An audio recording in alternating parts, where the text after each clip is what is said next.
ауру адамның, аш адамның есі, ақылы орнында болмайды.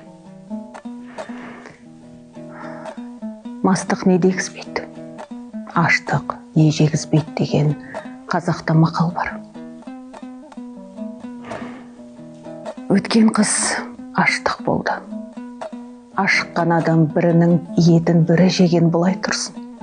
Өлмеген тірі адамдарды малша ұрлап, малша сойып жеді. Қалаларда түн болса, көшеде жүруге болмады. Мезгілсіз уақытта көшеде жүрген адамдарды жылқы сияқтандырып бұғалық салып, буындырып ұстап, сойып жейтін болды. Ал анасы баласының етін жеуге жетті.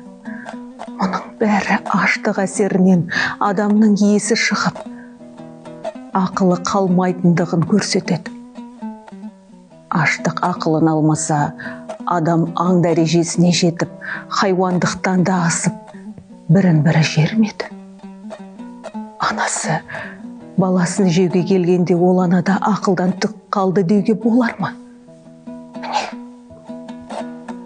Міне, тәні сау болса, жан да сау болатындықтың сипаты. Аштықтан адамның тәні азып еді, жаны да азып, ес кетіп, адамгершілік жоғалып, адам хайуаннан да жаман болып кетті.